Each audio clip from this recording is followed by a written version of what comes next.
I've taken it as like a huge obligation of learning experiences that are hard, because I know that it will touch so many other people that I love. And if I don't do it, if I'm not willing to do it, if I'm not willing to step in and push, they're not only going to not see it, they're not going to do it, they're not going to experience it, and their life's not going to change. The From Busy to Rich podcast helps financial advisors by providing strategies and insights that will not only change your life, but practice.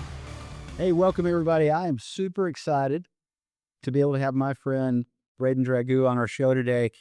Braden has a great story, and he's one of my favorite people, and he's accomplished a lot of cool stuff. Not just, I would even put him in the category as a great advisor, but a great at delivering love in a very unique way to people. And I can't wait to get you his story, let you hear about it, and I'm so grateful for him being on the show today. Braden, man, thanks for joining us on this episode today. It's always good to be with you, Wes. For people who may not be familiar with you, I would love it if you could just tell us a little about what it is you do, and then go back in time for me a little bit. Tell me about the journey that you've been on to getting there, before we start diving into a lot of these things that we're going to discuss. Life creates you, right? Like this earth that we live on is the greatest classroom that we could ever be a part of. And, my journey started right on a Native American Indian reservation, the Colville Confederated Tribes, right? The 12 tribes. And I grew up there. I spent all my youth years going to this little teeny, town of 3,000 people. And I learned a lot from the culture of those Native American people. And, my mom and dad were very simple people, and they were just good work, hardworking people, jeans and a sweatshirt type people is like what I always say to people. They're like, and they didn't make a lot of money, but I never once in my life didn't feel loved. And I think that's like what's always been impressionable on me is the faith in the foundational things, like from a godly standpoint that I learned from my parents. And then also the love that I truly always felt that from both of my parents. And so, but I was raised in a really low level environment. I would put it that way, from a worldly standpoint that's judged by success and judged by wins. I was raised in a very, very small community, very, very small, eyesight type of, we didn't see a lot of huge major things happening. A lot of success is where we grew up in Eastern Washington. What led you? Because clearly, I mean, you've done some pretty incredible things. I mean, you've the organization that we're a part of, you've led it out of over 12,000 people, and not just led it, but like set the record of leading it at the time. So what happened? Like how did you go from those beginnings to there? I think, just like how you help people, Wes, like I think like helping people is like the core purpose behind I don't want to get godly on this too much, but like that's God's purpose, is like God has good plans for us, right? And he wants good plans for us in our lives. And I think people that are mission driven advisors and people that are mission driven and led to live that way, you step forward with who you are. And if who you are is love driven and you live that way and you want to bring valuable experiences to other people and you want to create other meaningful things for other people and you want to see other people's lives get better and you want to improve other people's lives and you want to see them have the highest level of success that they could ever have. Like when I'm coaching college basketball, one of the things I always say to my college athletes is, hunt good shots for your teammates. Hunt good shots for your teammates. Be the best teammate that you can be, right? It'll always come back around to you having more success on the court. And I think that's how it is in life too, is my journey started where I just started having a really huge passion for personal growth and feeding my mind at the highest level and feeding my heart, my soul, feeding my life at the highest level. And a lot of that comes back to, what you do, Wes, is coaching people and transforming people and inspiring people. And that's kind of the journey that I came down, was having to work on myself at the highest level and loving myself at the highest level and then transforming myself at the highest level. And when you do that, you can really connect and you can help an amazing amount of people. And that's really kind of what I've done. And it just clicked for me. One year, somebody said to me, he said, if there's no change, there's no change. And he said, like, what you're not changing, you're choosing. And I thought about that. I'm like, well, what I'm not changing in my life, I mean, that's a choice. I'm actively choosing that path. And so I just chose the path of personal and professional growth and heart growth and soul growth and mind growth. And I went really deep into that, probably my third year when I got into the business that we're in, the financial sector. And I spent all my money on amazing coaches and amazing people who just could pour into me, and I could learn from and create and just be with, literally just be with them, right? Like just spending time with the right people. And that has really transformed my life. But it's become an addiction of just constantly wanting to be around higher level people, higher level thinkers, higher level love driven people. And I think it's served my life well. And I've been able to share that, right? Which is kind of like the ultimate form of the gift that we can give to people, is like, just continue to share it. Right. And so I guess that was the start for me. And that's kind of been the journey for me. Is it just like, there was a moment it clicked, somebody said the right thing, and I was 100% all in. Like, I wasn't like like 1 foot in. I was like 100%, like 2 feet in, 2 arms in, everything was in. That's so good, man. I love that because I think, you operate a very mature, profitable practice, and your clients love you and you love them. I mean, it's enjoyable practice too, which not everybody can say, even if it does produce a lot, right?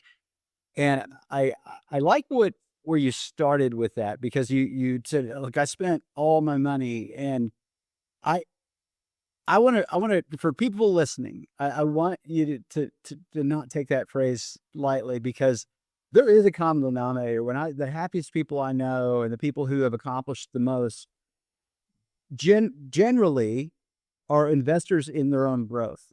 They're investors in their own human capital, and how that capital affects the people that are around them. And that hasn't stopped for you. As I know, you didn't hit that and just decide, okay, I've made it. I'm pretty good. You continue to do that. You continue to sow into other people, and you continue to spend a lot of money trying to develop your ability to be better serving your clients. What would you tell that younger version of yourself, and maybe some of the listeners that are kind of at that same crossroads today? I mean, I think the thing that comes to me, Wes, is people are so connected to things. And I think, like, people are connected to money. And when you think about that, I was connected at a young age to money because I didn't have very much money. So I hoarded money. I put it into a bank. I saved it. I kept wanting to see it grow little by little, $1,000, $2,000, $3,000. So I was connected to money as the gauge of success, and of the gauge of status, of the gauge of having something. And I would say this: the truest and purest form of love is to not, it's not to, like, not have a connection, but it's like, I look at this with, like, spouses and people all the time, like the spouses that are, I got to see what they're doing on their Facebooks, their Instagrams, their phones, their all this other stuff. And it's all controlled. And really, the greatest form of love is having that non-connection, where you can allow your spouses and your wives and your other people to just, like, you're not as connected, and you let them, thrive, and you let them have their own life, and you let them be the person that they want to be. And you have that trust and respect and everything else. And, that's where you have the closest connection, actually, is letting that go and letting both people live and thrive. And I think the thing that what I would tell myself back then is to not be as connected to money like I was, and let money move sooner, faster, quicker in my life, and let things go. Let things go a lot faster than what I did. Because when you come from nothing, and a lot of people do, a lot of these, super successful people, they come from nothing, and then they gather the first house, they gather the first apartment building, they gather the first piece of real estate, they start gathering assets necessarily. Then they start, keeping control of the money. And they're like, hey, now we're building this money, and now this money's sitting here, sitting here, sitting here. It's stagnant. It's stagnant. We're not doing anything with it, but we know it's addicting. It's addicting, right? Just like anything. So I would say my younger self, let things go sooner.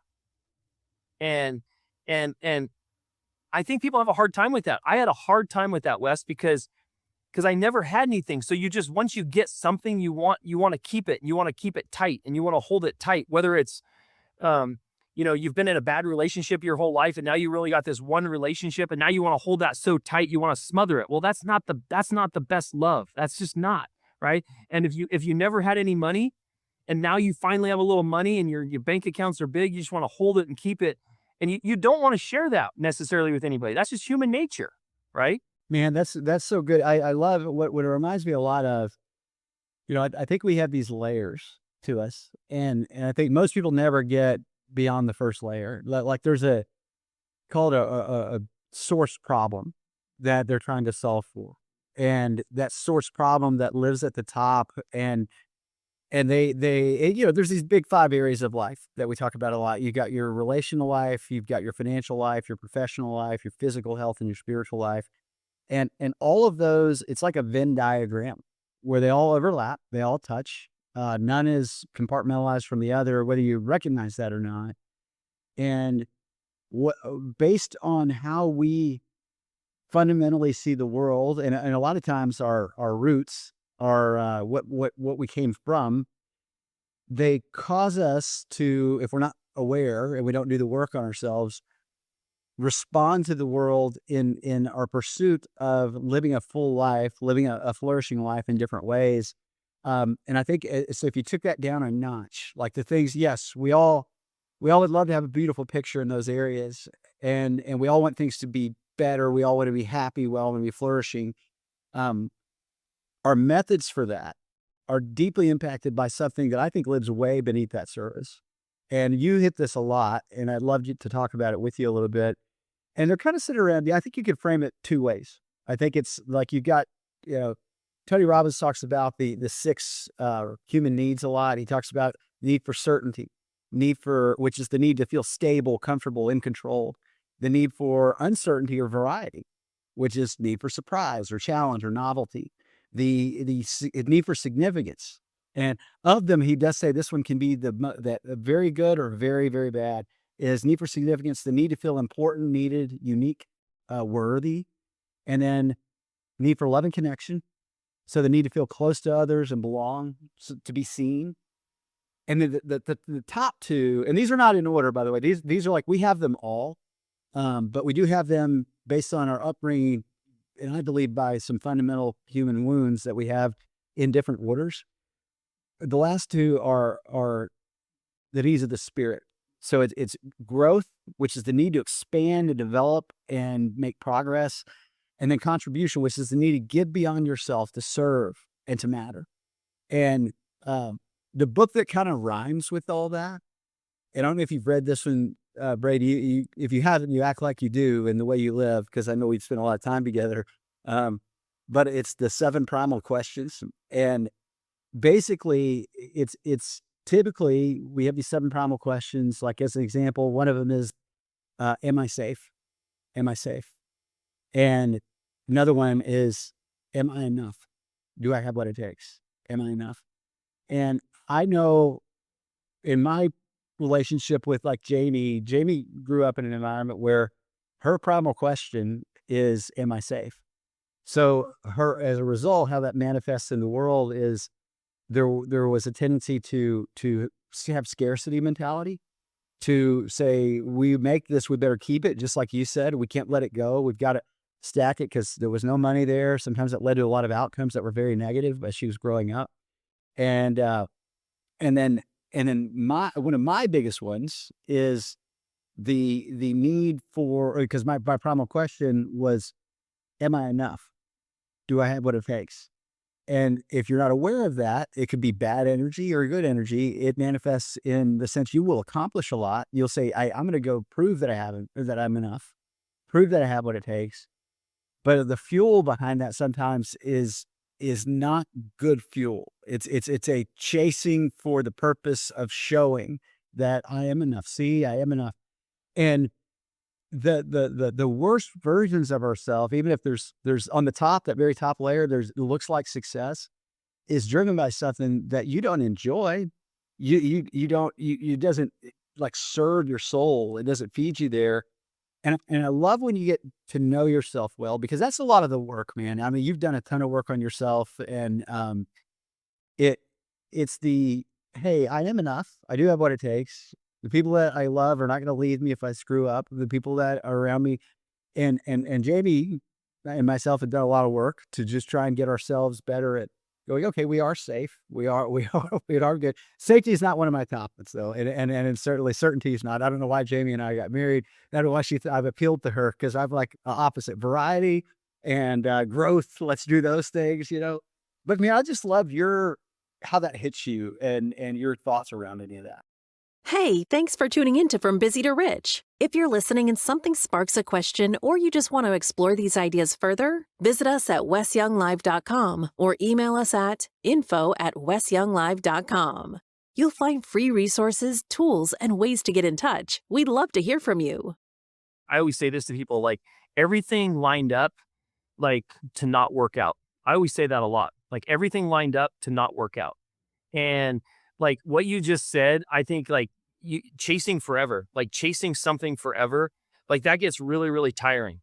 And like you hit on two of the three things that I struggled with my whole life growing up with the environment that I grew up was number one was literally just like seeing possibilities. I always talk about the circle of seeing, and like whatever circle you're in, if you don't see it, like it's very hard to accomplish something if you don't see it. So like number one, literally, I talk about this all the time, is just like seeing the possibilities. Do you see it in yourself that it's possible?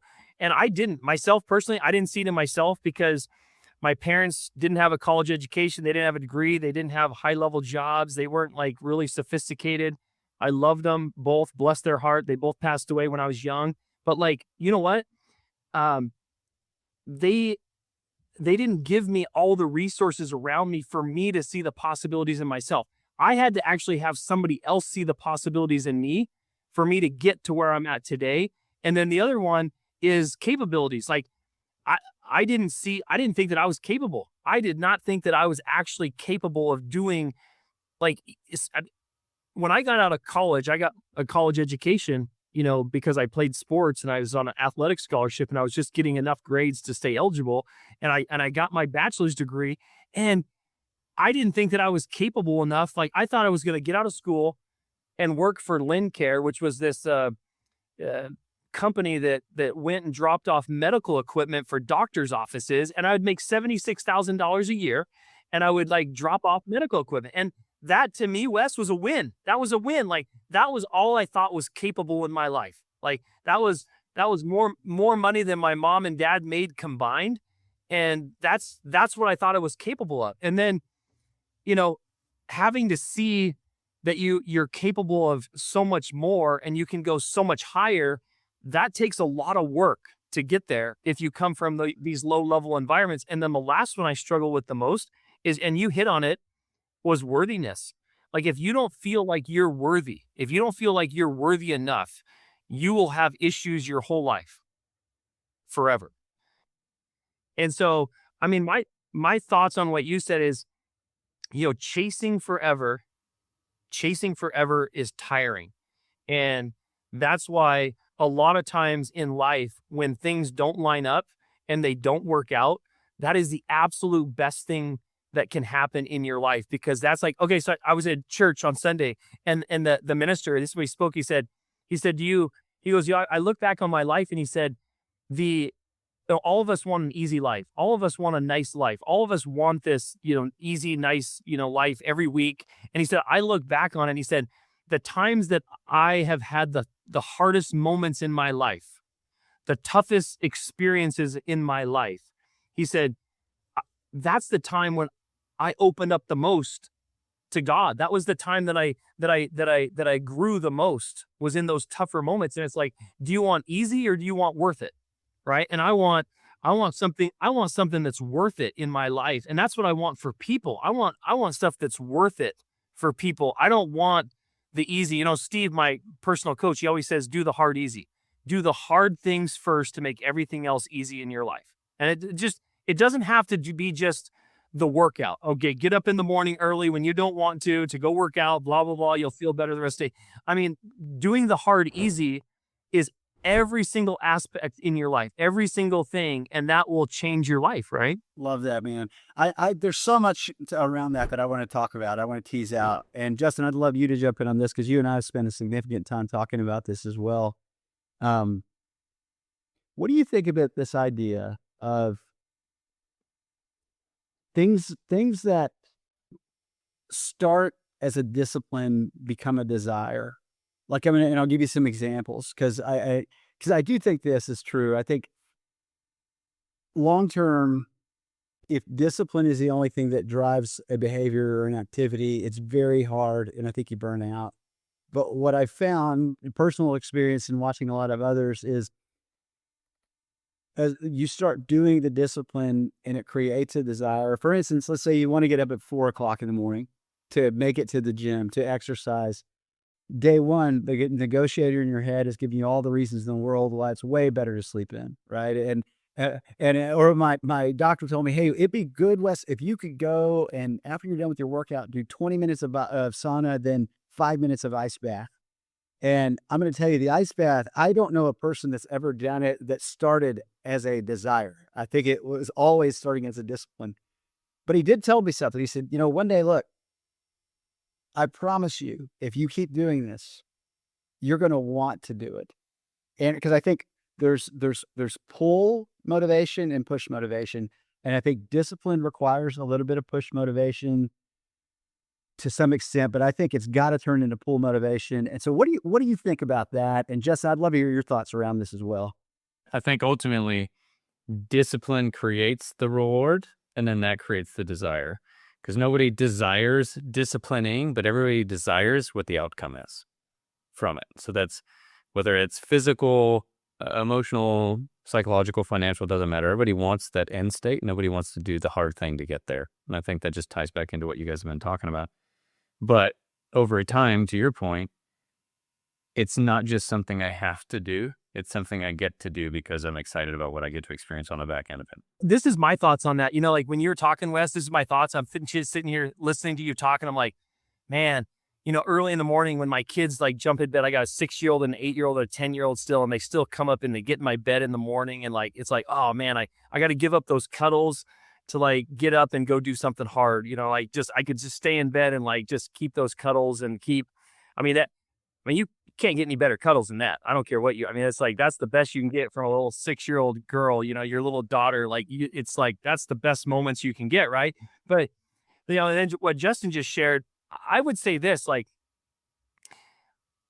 I think you get to a point in your life that if you truly fully want to grow at the highest, at the most extreme level, right? Like you talk about all these books, extreme ownership and on and on and on, all the books that we've all read. And there are all these great stuff that we get. But I think you get to a point in your life where doing the hard things, it not just becomes the minimum, it not just becomes the standard, and it not becomes like something like, hey, now you're in the cold water, you've done it for 6 months, and now you want to get in, and now you enjoy it, now you feel it, and you want to like spend more time in it. I really do think it becomes a lifestyle. Like because for me, I want to show my kids, I want to do every single thing that's uncomfortable for me so that my kids can see it and it's completely comfortable and normal for them. And so I think it gives you a driving force. You have to have, what is the force behind the push or the pull that you're talking about, right? Like what is the force behind it? And for me, I want my kids, like I've taken my kids skydiving. They're like little. I took them last night. We were in the forest last night in the middle of the forest where it's cold out here in Eastern Washington. We were up doing a bonfire at 9:30 at night, and we're putting them on zip lines in the dark, going through trees, right? My 6-year-old daughter went up, and like, I want them to do uncomfortable things at a younger age so everything in their life can speed up sooner, faster, quicker, not to speed up to go away, but to speed up for experiences, to speed up for thinking, to speed up for creativity. I want them to like think beyond so much faster. And so for me, I think it's um I think it's the drive of accepting that what one generation does, the next generation accepts, they adopt, they adapt to it. And am I doing enough? Am I doing enough as an individual? Are you doing enough for your family as an individual, or for your network, or for your people around you, your family, your extended family? Like, are we doing enough? And so I look at it as almost, I've taken it as like a huge obligation of learning experiences that are hard, because I know that that will affect so many great, it's the ripple effect. It will touch so many other people that I love, that I truly do love, that I want to help. And if I don't do it, if I'm not willing to do it, if I'm not willing to step in and push, and then the other people, they're not only going to not see it, they're not going to do it, they're not going to experience it, and their life's not going to change. Man, it's so good. We talk a lot about what business we're actually in all the time, and um, I recently, Justin and I have been building a framework around this, trying to wrap language around it to see it more clearly. But I think we're in the curation business, really. At the end, we curate human flourishing, and we curate so that we can illuminate what is the story that's going to actually drive this person. And a big part of that is like, what lights you up? Because some people never take time to visit that land. They don't. They see what is. They drift. They don't decide. And so really spending time to help the client that you're with, or the people that you're around, create that big ambition, right? That hey, what would be fantastic? What future could you do? And then saying, where are you now? Where you're sitting today, and then what's in your past that you would be excited about, that you overcame, things that you did that were hard? Because everybody has in their life right now things they once prayed for or hoped for, in any regard. Because once you know that, once you've got that client story or that person's story, and you've helped them discover it and kind of make it clear and bigger, because I think that's, to your point, we need people around us that help us think bigger, that don't just let us live in our past or our present, but also can go tap into that future and then live life within us and say, have you ever thought about this? Have you ever thought about creating this possibility? Then you can ignite it. You can ignite it by saying, okay, then here, what are you going to do?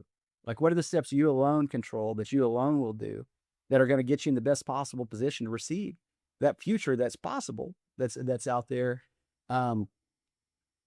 I would love, as we kind of wrap here, two things.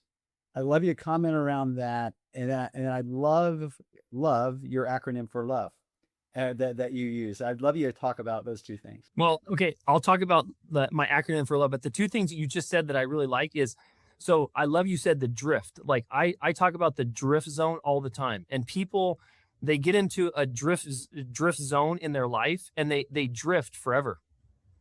And I look at that as like the lonely land. That's like the drift zone is like, it's like the lost land. It's like the lost wasted time. Like you're just drifting, and you're in that zone, and people spend a lot of time in that zone, and they can't get out of the drift. They can't. And it's a really tough spot to be just in that drift zone. And the other thing you said is that, like, the light, and seeing, and I look at it as like love. As soon as you don't love like doing it anymore, or as soon as you don't love being around that person anymore, as soon as you don't love this or you don't love that, like, why are you doing it anymore? Right? Like, if you don't love it, you don't do it. I have this kind of like this funnel. It's called the relationship, the lifespan of relationships that I created. And really quick, like between year 1 and 10, we're young. We're like completely dependent on our parents, 100%, right? So that's where our relationships are at. So our funnel's like here. And then between years 10 and 20, our funnel starts going like this, because now we start playing sports. We're on sports teams. We're making friends with school. We're doing all this other stuff. So then that friends, it keeps going out. And then when you're between years, 20 and 40, you're working. Maybe you had your first breakup, your first relationship breakup, your first job, your first firing, all kinds of stuff. But your relationships keep going like this, right? But then the older we get, I'm not going to go through every stage, but the older we get, guess what? That funnel starts going like this again. And by the time you're 80, 90, guess what? You just have your family and you've got somebody by your side, hopefully your grandkids or whoever, and that funnel's really, really small again. And so if we could cut the fat of all those years of these years between 20 and 60, because what happens is people wake up in their 40s, 45, 50, and they're saying, why am I in this relationship? Why am I dealing with this client? Why am I working with this person? I don't even like that person. Why am I spending time here? And then they start getting more focused and they say, I want to be more intentional with these relationships. So if we could teach people how to trim the fat and just get the best relationships, the best people around them, the most impactful, the ones that give them energy, on and on and on, they can get out of that drift zone so much faster. How come they don't trim the fat? How come they stay in those clients they don't like, the situations that are not serving them as well? What's your interpretation? It goes back to what you said about your, Jamie, how she was raised, right? It goes back to scarcity. It's like, I don't want to get rid of this relationship. I built this, I want to keep it. I want to hold it. I want to keep maintaining it, even though it's not a good relationship. They've built the relationship. Now they're focused on maintaining the relationship. And it's like, that's why I said the thing that I wish I could have learned early is give things away sooner, faster, quicker. Give things away, because the things that will come back to you are the things that are meant for you. All right, land the plane for us with your acronym for love. Love to me is the greatest thing.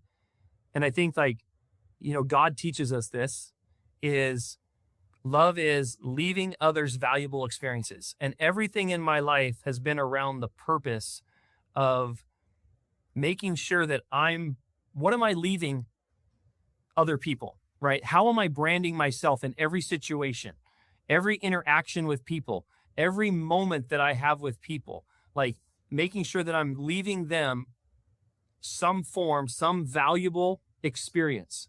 And that doesn't mean if it's at a Bible study with if we're reading the Bible, that means if we're at work at a mastermind group, or it means if we're, doing many, many different things. Like, how can I create value for people that are above and beyond what they think for themselves? And you mentioned that earlier, is like, how do you help people think of those other things that they're not thinking of?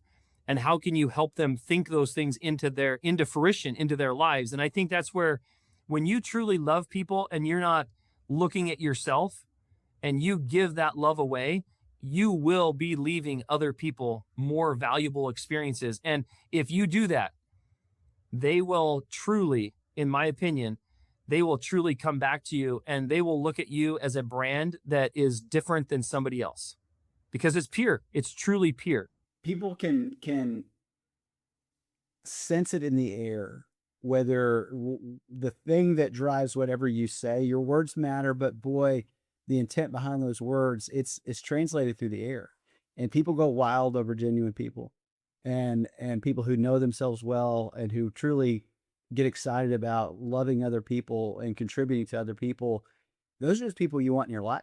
Those are people you want to be around all the time. And it's worked well. I would say the good news is like, you don't have to go be a monk and live, in a monastery. You can have a very productive financial life. That's not what this is about. But in fact, they're very connected, I would say, is that it draws so many people to you. They just want whatever you do. They wouldn't be a part of it because you're so valuable to them. Yeah. Wes, do you ever say this? Like when money becomes irrelevant, does that change your steps or change your actions, or do you do the same thing? No, but I'm going to start. That sounds awesome. So I'm blending that in, taking that one. That's awesome, man. Well, because that proves like who you are, right? We always heard that, like, money just enhances who you already are. This already enhances who you already are, right? We've heard that lots of times, but it's like, that is something to really think about. Is